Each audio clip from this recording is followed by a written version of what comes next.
What's up, everybody? Welcome to Say with the Twist podcast. I am your host, Darissa, but you can call me D. Now, as February, this month of love, is drawing to a close, and I know we've talked about relationships, we've talked about dating, we've talked about all the things, but we have not talked about a specific relationship that I think we all know that should have been talked about week one. Yes, I am talking about that relationship with yourself. I know you thought I was going to talk about Jesus, but he's always here. He talks to you. You can have a relationship with him. That's not what I'm talking about. I'm talking about having a relationship with you, yourself, and you. And honestly and truly, I feel like we have become extremely, extremely hateful, hardened, and bitter people because we internalize everything instead of, letting it out.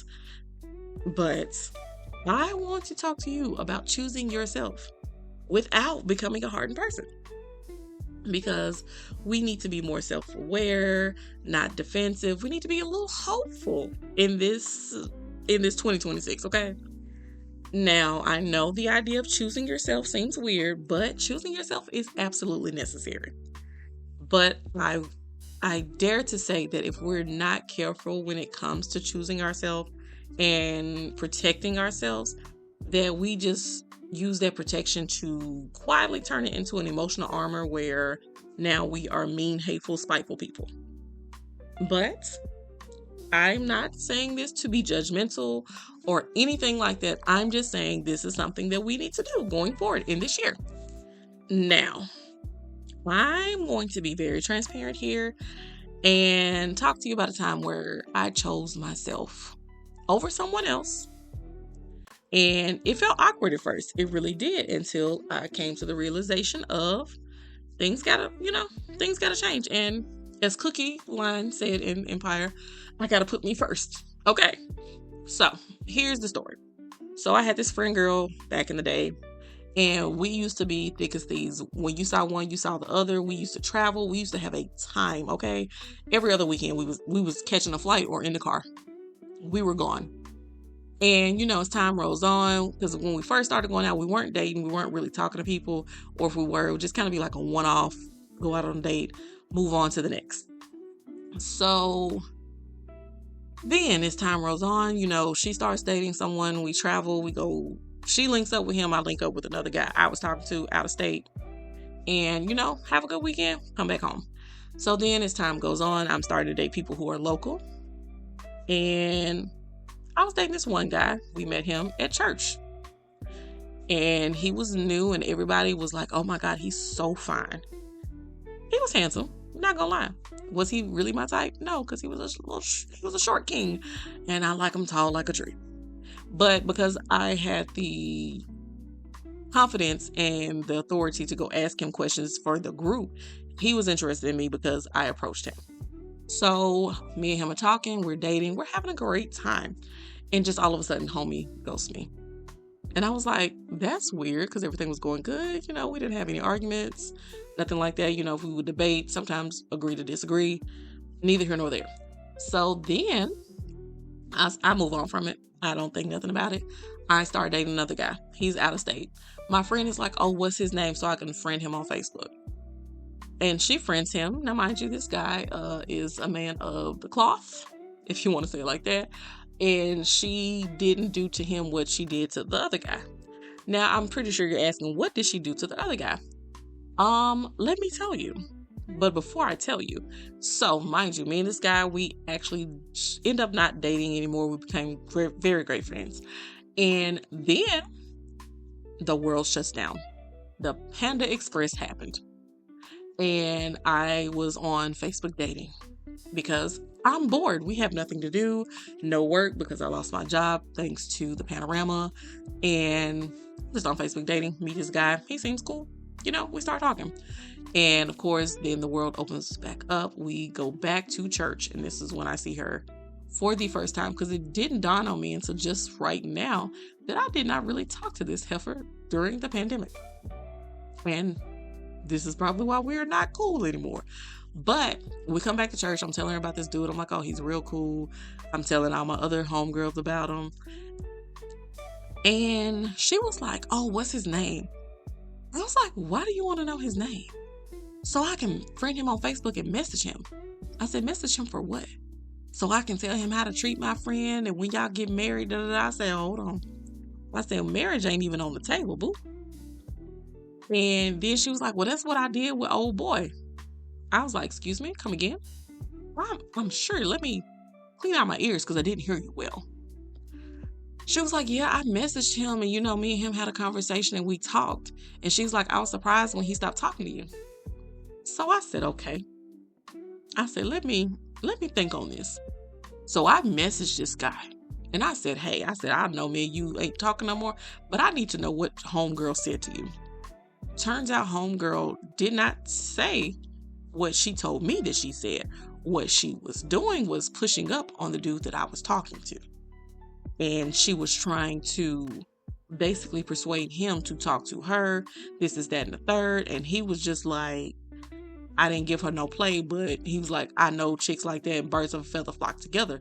I said, well, thank you. I appreciate you telling me. I said, but just so you know, I'm not that type of chick. Because if my homegirl says I'm interested in a dude, he is absolutely off limits to me for the rest of my life. And so in this moment, I realized, oh, you're not a friend to me. I need to protect myself. So let me cut ties with you. And I stopped talking to her. And then she messaged me one day and she was like, oh, let's go out and do X, Y, and Z. I said, how about we go out to a ballet? Because I like cultural arts. I was like, let's go to a ballet. I'm like, they got one. It's in 2 nights. No, I don't want to go do that. I just want to go out and get drinks. And I said, oh, okay. I said, well, I don't think I'm available for that. And she was like, okay, cool. Just hit me up when you are. Needless to say, it's been a plethora of years and I still have not talked to this woman. But in that moment, it felt very weird for me to cut ties with someone who I thought was my ace boon coon, my ride or die, got my back. And truthfully, once I cut her off, I realized as I flashed back to our friendship and the relationship, that in that relationship, I was the one giving everything. I was the one making these plans. I was sacrificing things that I had for myself for her and our friendship, but she was not doing the same for me. And that's just something that you have to learn, that sometimes if it's not giving what it's supposed to give, that you need to pull back. And I'm not even going to lie, somewhere along the lines of me reflecting on our friendship, I started to ask myself, I was like, am I protecting my peace, or am I, pushing her away? And I guess the question I should be asking you is it protecting my peace, or was it just putting distance with someone? I have an answer to it. My answer was both, but more so pushing this person away because this person was toxic to me. And the question is, have you ever confused, protecting your peace with distance from friend? Now, you can ask that question in the comments. I would love to hear.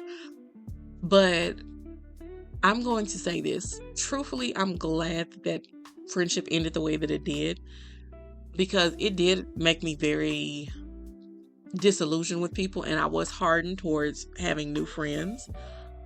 But I had to sit there and think, and of course, with the help of some therapy and some, coping mechanisms, I had to learn how not to be a hardened butthole. But I will say this. Sometimes you don't realize what's happening that's making you a hardened person. So let's get into this, okay? Because one thing that can really make you a hardened person is disappointment on top of disappointment on top of disappointment. That thing will make you jaded, and it will make you hate people, the world, all of it. It does. Being repeatedly misunderstood when you're trying to explain yourself, or even just when you're trying to exist without even explaining yourself, makes you a hardened person. Dating to the point of exhaustion and just silliness in dating, yeah, definitely is going to make you hardened. Like, you are closing that heart off to love. Friendship betrayal, like I said, can make you a hardened person. For my other people, my professionals out there, that career burnout of you trying to go up the corporate ladder, but you're not getting anywhere, will definitely, and you just keep doing everything and you're being underpaid, makes you a hardened person because then you hate the workforce. And then for my churchy saints, okay, church hurt will make you a hardened person, and it'll make you hate church, hate the Lord, even though these people are not a true representation of him. I get it, but church hurt makes you hardened. And the reason why I'm listing these, and these are not this isn't an exhaustive list, y'all. This is just some things I've experienced, some things I've heard other people experience, and I just put it on the list. But the thing is, when these hurts are not processed, you then have that guarded energy. You ain't rocking with nobody because they not rocking with you. And even if they are rocking with you, you're still guarded, okay? That's a problem. Then you have this hyper independence where you can do everything yourself. You don't need nobody. And then just the phrase that we use is, I don't need anyone. I don't need nobody. I can do bad all by myself. Then, when it comes to trying to be an emotional person with people, you have a low tolerance for, the vulnerability. You're not going to be vulnerable with anyone because they have the potential to hurt you. They haven't even done anything yet. They just have the potential to do so. And then, of course, for my beautiful African queens like me. And it could be other women of color. I don't know, because I do not live your experience. But if you want to share yours, please do in the comments. But for Black women, we become hyper independent because disappointments have happened. People have let you down. You've given them chance after chance after chance. And no matter what, they strike out. But then on the flip side of that, when we're trying to be in our feminine energy per se, people have a problem with it. And then you become very hardened and you are just closed off to people because they won't let you live in whatever it is you need to live in. Okay. Now I'm going to say this because for Black women, and this could be for other women of color, I have some Latina friends and they are very strong-willed just like I am. And I say that is a strength for us. And truthfully, strengths like that keep us alive, they keep us going. But at a certain point, we let those strengths isolate us to a place that we shouldn't be in. And now I'm pretty sure you're saying, now D, you're telling us about what causes us to be hardened, how it hardens us. So how can I really choose myself? Let me tell you, my sweet, precious loves, my saints and my ain'ts. Choosing yourself from situations like this or any other situation means setting a boundary. I've been saying it since the beginning of the year. I'm going to keep saying it. Set boundaries for yourself. Boundaries tell people how you need to be loved by them. Okay? And then one of the best is resting. If God took one day out of the week to rest after he created the heavens and the earth and everything in between, so can you. Take a day of rest. Take 2 days if you need it. Okay? That's what a little mini vacation for.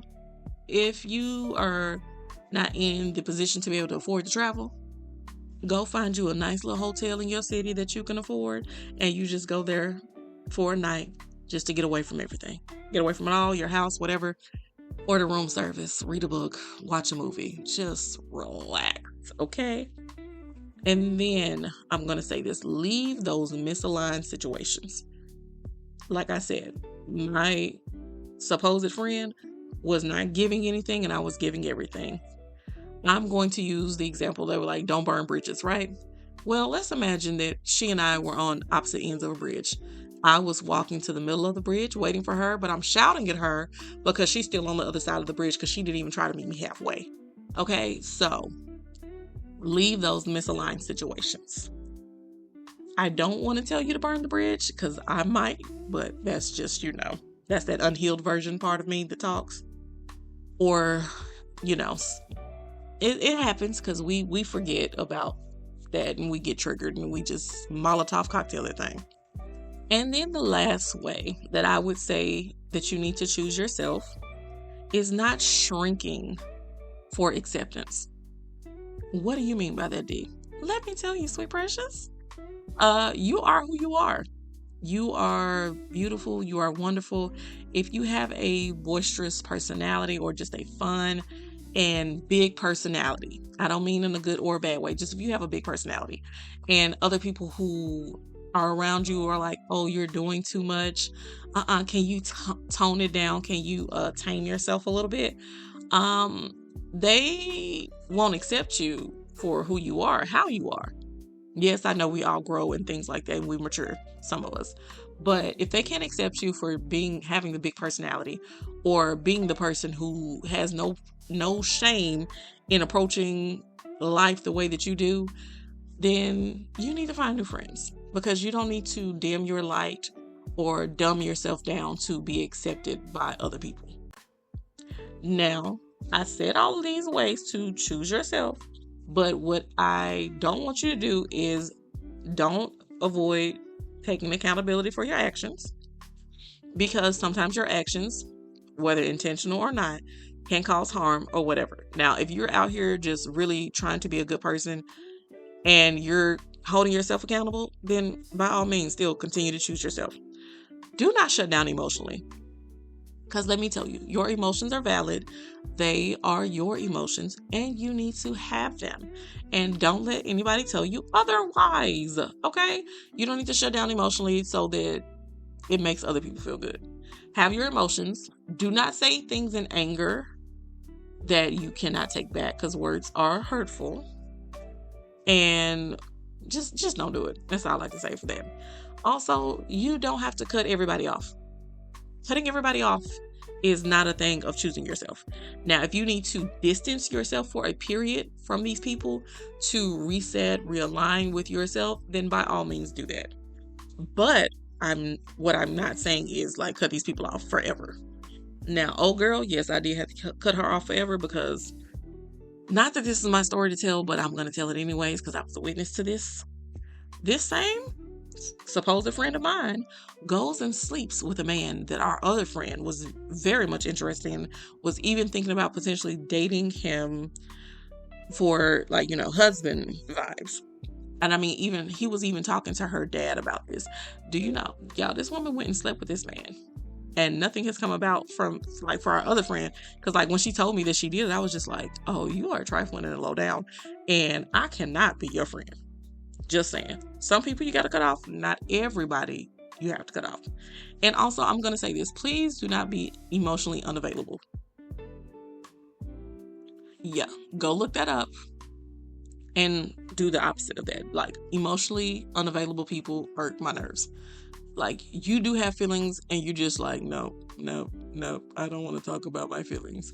No, I don't want to give you the same thing that you're giving me. Run from these people, whether they're romantic partners, family, what. And I'm going to say this, especially for Black women, because of course that's the experience I've lived. We carry everything for everybody but ourselves. We are taught to be strong, but be quiet while we're being strong. And then you're taught to just make sure you make it through the day and survive it in quiet and don't disturb other people. So when you do finally decide to choose yourself, it feels so extreme and it feels so out of the norm. But you can choose you and still have others in your life. Okay? You can. And truthfully, when you have been overgiving your whole life, when you start to balance that out, it's gonna feel selfish. However, it's not selfish. It's respecting yourself. It's aligning with what you want to happen in your life. It's setting those boundaries. And when you do all of that, what are you getting? You're getting some wisdom, because you're growing up. Now, I will say this. I talk about boundaries all the time. However, in this situation, the question should be asked, are you setting boundaries or are you building walls? Because boundaries are clear. Boundaries are actually communicated to other people. And sometimes for some people, not all, boundaries can be flexible when you feel safe with somebody else. Now, walls are very silent, they're rigid, and they're protective at all costs. Because I used to say this to people. I used to say that my heart was surrounded by walls, and before you got to those brick walls that had barbed wire at the top, there in front of them was a moat with alligators and piranha. And nobody was getting through that. And even before you got to the moat, there was a gigantic fence with barbed wire that was electrified. And you weren't making it through that. And in front of that fence was all types of guard dogs that would bite you and chew you up on command. Yeah, but nobody knew that I would tell people that. They were like, haha, you're so funny. No, those existed for a time. However, thanks to me getting some therapy, I know how to set boundaries. I know how to say, no, thank you, that's not for me. Instead of just saying I have walls and I'm not telling people that I hate the world. Because what we're not trying to do is what people say it with me. We're not trying to be hardened people. And truthfully, I'm just going to say this. I don't want you to be so protective of yourself and your needs that you stop being a human and you start acting like a freaking robot. Okay? Now, I'm going to say this, especially for the girlies out there. When you choose to stop being hardened and you want to stay soft, and the world then rewards you with hardness, it's a problem. Because, again, I'm speaking from my Black experience. Black women are taught to be strong, like I said before. We're supposed to be the pillars for the community. We're not supposed to need help for anything. We're not supposed to cry publicly. And God forbid that we're too emotional for the people. Yeah, so what we're going to do is we're going to normalize being the person that says, I need help. Being the person that is free to cry. And if you need to be emotional, be emotional. Because even us with a slight emotion is too emotional for people. Let's normalize this. And we're going to say this. Being soft does not mean weak. Here's the twist. If you've been on TikTok or any social media pages, you've seen the thing that went viral for a while that says, I'm from the south side of heaven. Like, we're holy with a hint of hood. All those things. Like, I can be soft, but don't play with me. Because as I like to say, I have that Peter spirit. And if you don't know who Peter is in the Bible, Peter was one of the disciples. And Peter was out here cutting people's ears off on behalf of Jesus. Because he was like, what you're not going to do is play with him. Because I got him. I will fight. And I have no problem fighting you. Now, will I fight you? It just depends on the situation and the time that you catch me in. But I will say this. You can still be a tender, loving person, choosing yourself without being hard about, the disappointments in life. Because you know what you're going to get? You're going to get some wisdom. You're going to get some discernment. That's from my saints. You're going to have this because you can guard your heart. You can. And be very self-aware of everything that's happening. So that way you can still be loving and open while yet protecting yourself. And as you're protecting yourself, that could simply look like you saying no without being guilty or feeling guilty that you said no to somebody. Because one thing I need you to realize is that it's not your responsibility to regulate other people's emotions. It's not your responsibility to do the job for other people, no matter which situation it's in. Like I said, I'm on my dating journey, and I was talking to a guy, and he was saying how that when he's in a relationship, his mood is dictated by his partner. And I was like, oh, that's not my responsibility. And he was like, but if we're in a relationship, I'm like, no, that's not my responsibility, because you need to have your own emotions. Your emotions cannot be dictated by my own. And that's neither here nor there. And like I said, we'll move on from that. But, it also looks like you being open and not being desperate. Okay? You don't have to be desperate to want the love and acceptance of other people, because accept yourself. That's what you need to do.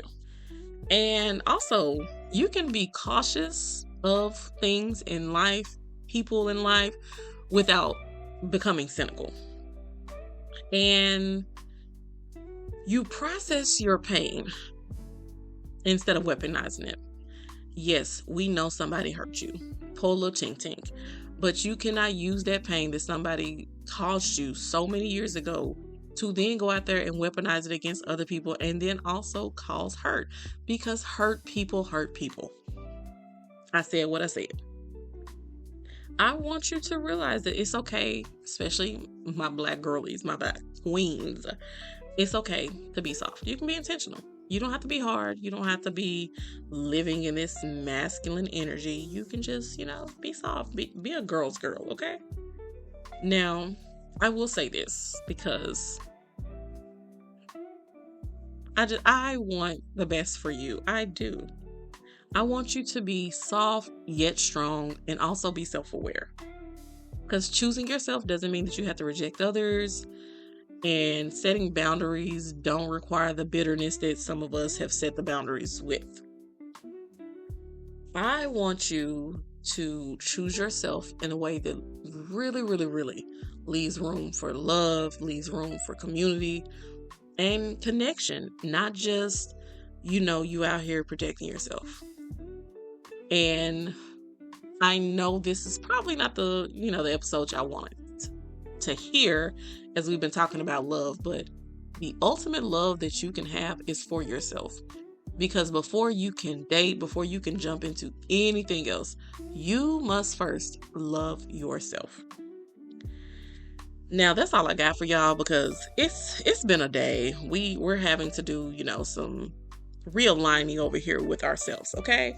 So I'm about to go do some self-care and love on myself, and I will catch you guys next week here at Save with a Twist.